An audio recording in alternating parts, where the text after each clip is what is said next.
ফুৰিম বুলি ক'লে ইমান ফুৰিবলগীয়া জাগা নাই চব চিটি চিটি তেনেকুৱা একো নাই তুমি দিল্লীত যিমান দেখুৱাব পাৰিবা বম্বেত চাবলগীয়া একো নাই বিচ ফিল্ম চিটি ফিল্ম চিটি গ'লা আৰু নৰ্মেল আৰু তাৰপিছত মই কৈছোঁ মই বহুত দিনৰ কাৰণে গৈছোঁ কাৰণ মই থিয়েটাৰৰ পৰা ওলাই গৈছিলোঁ ফুৰিম আৰু তাৰপিছত গৈ তেতিয়া অডিশ্যন দিওঁতে হয় অহাৰ 2 দিন আগত গম পাইছোঁ যে মই চিলেক্ট মই তেতিয়া কৈছোঁ মই কেনেকৈ কৰিম ভয় লাগিব তেতিয়া মই কৈছোঁ আৰু মই যিটো অডিশ্যন কৰিছোঁ উৰ্দু আছিলে পুৰা উৰ্দু বেছ মানে আৰু কমেডি শ্ব'টো মানে মানুহক হহুৱা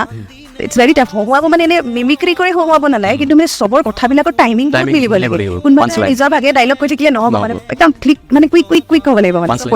পুৰা একদম পুৰা মই কৈছোঁ একটো মোৰ লেংগুৱেজত কাহ কি বহুত ইছ্যু আছে পানী খাটাহে পিছাহে বহুত ইছ্যু হৈছে তাতে উৰ্দু মই কৈছোঁ হামছে নি য়োগা মই কৈছোঁ মইতো গৈ আছোঁ সেইটো আকবৰ বীৰবল আছিলে পিক মেজিক বুলি চেনেল এটা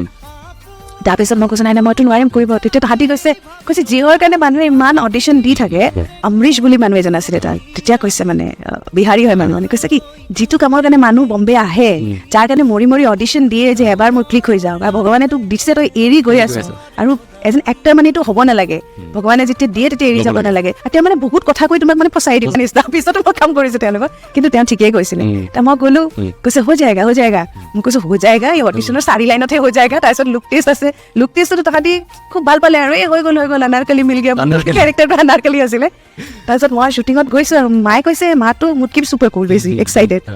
মায়ে কৈছে থাকি দিয়া কৰি দিয়া তাৰপিছত মই এটা চুটকেছ লৈ গৈছিলোঁ তাৰপিছত মই কাপোৰ চাপোৰ চব কিনিছোঁ লিটাৰেলি তাত বোলে মই এবছৰ পিছতহে আহিছোঁ যেতিয়া শ্ব'টো মানে শেষ হৈছে তো 10 দিনৰ পিছত মই আকৌ গুচি গৈছোঁ বিকজ মই আৰু এখন চিৰিয়েল পাই গৈছিলোঁ চ' তেনেকৈ মই কৰিলোঁ টিমটো খুব ভাল আছিলে কিকু শাৰদা দেলনা জিৰাণী তেওঁলোক আছিলে তেওঁ তেতিয়া কপিল শৰ্মা শ্ব' কৰি থাকে আমি আৰু তেওঁ যেতিয়া বাহিৰত যে আমাৰ খুব ভাল লাগে মানে চকলেট লৈ আহে আৰু যেতিয়া মানে কপিল শৰ্মাৰ শ্ব'বিলাক বাহিৰত হয়তো তেনেকৈ ডিফাৰেণ্ট কাণ্ট্ৰিজৰ বস্তু লৈ আহে ফ্ৰিজ মেগনেট লৈ আহে তেনেকুৱা নিচিনা খুব মৰম কৰে